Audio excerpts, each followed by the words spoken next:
पिछले वीडियो में कहा था कि तुम इसको परिभाषा बताने के बाद परिभाषा पूछेंगे भी, तो लेकिन वीडियो लॉन्ग होने के कारण नहीं पूछ पाए तो अभी पूछेंगे।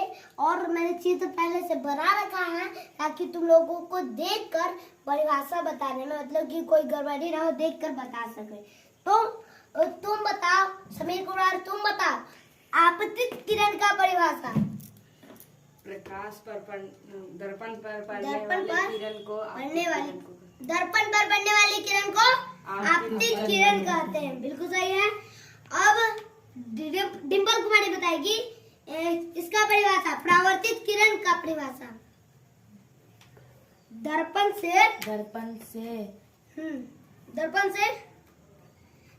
से परावर्तन के बाद जाने वाली किरण को परावर्तित किरण कहते हैं।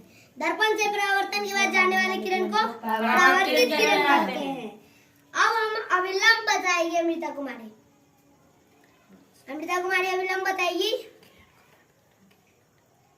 यहाँ पे जो हम आपतन बिंदु से खींचा गया लंब है, कहाँ से खींचा गया है? आपतन बिंदु से। तो आपतन बिंदु से खींचा गया लंब अभिलंब होता है। किसी को ठीक से याद नहीं है इसलिए इसको एक बार और दोहरा देते हैं। आपतित किरण का परिभाषा, दर्पण पर पड़ने वाली किरण को आपतित किरण कहते हैं। दर्पण से परावर्तन के बाद जाने वाली किरण को क्या किरण, कौन किरण कहते हैं? परावर्तित किरण। और दर्पण आपतित किरण जिस बिंदु पर आकर पड़ा है, मतलब दर्पण पर आपतित किरण जिस बिंदु पर आकर पड़ा है उसे हम क्या कहते हैं? आपतन बिंदु। अब आपतन बिंदु से खींचा गया लंब, इधर से जो लंब खींचेंगे वो तो लंबे रहेगा, लेकिन आपतन बिंदु से जो लंब खींचेंगे वो क्या कहलाएगा? अभिलंब। अब यहाँ पे आपतन को एगो कोण बन रहा है ना, इस कोण को हम क्या कहेंगे? आपतन कोण। तो आपतित किरण और अभिलंब के बीच वाले कोण को आपतन कोण कहते हैं। अब अभिलंब और परावर्तित किरण के बीच इन दोनों के बीच में कोण बना है, इसको हम परावर्तन कोण कहते हैं। तो इसका परिभाषा जो होता है, अभिलंब और परावर्तित किरण के बीच बने कोण को परावर्तन कोण कहते हैं। कौन कहते हैं? परावर्तन कोण। अब यहाँ जहाँ से जो सतह से परावर्तित हो रहा है उसको परावर्तक सतह, और जो रंगा हुआ है उसको रंजित सतह। अब सबका परिभाषा यहाँ से याद हो गया होगा। हाँ। तो अब हम देखेंगे परावर्तन के नियम। मतलब परावर्तन के नियम क्या होते हैं, किस नियम से आपतित किरण गई। तो सबसे पहला नियम जो होता है, इसको हम एक चीज और बता देते हैं, आपतन कोण को हम आई से सूचित करते हैं, आई से, और परावर्तन कोण को हम आर से सूचित करते हैं। दोनों छोटे ही रहेगा।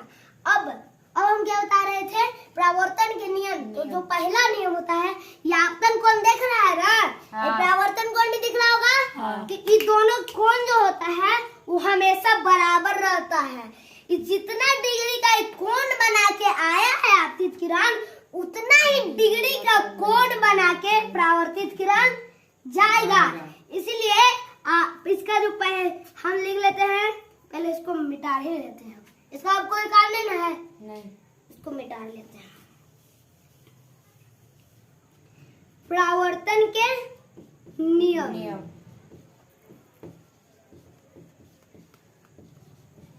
नंबर 1 नियम, इसका जो पहला नियम होता है वो आपतन कोण, जिसको हम आई से सूचित करते हैं, बराबर परावर्तन कोण,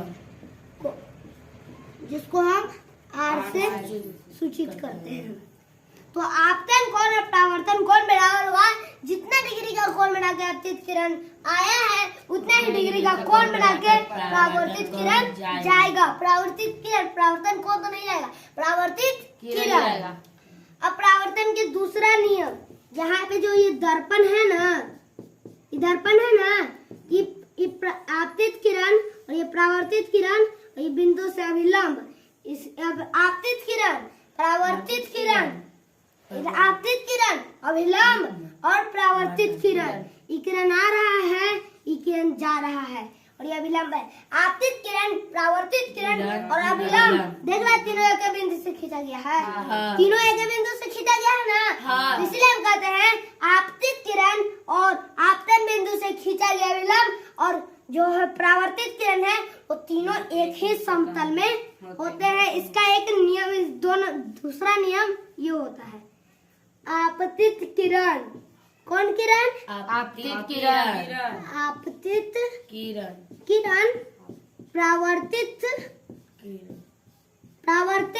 किरण।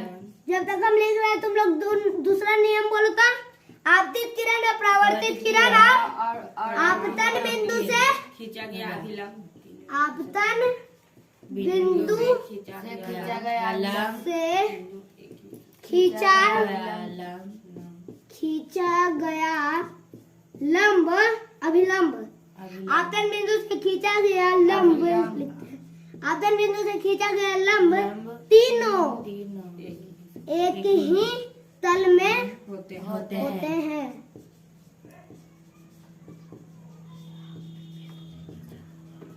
क्या हुआ दूसरा नियम? आपतित किरण के परावर्तित किरण और आपतन बिंदु से खींचा गया लंब तीनों एक ही तल में होते हैं।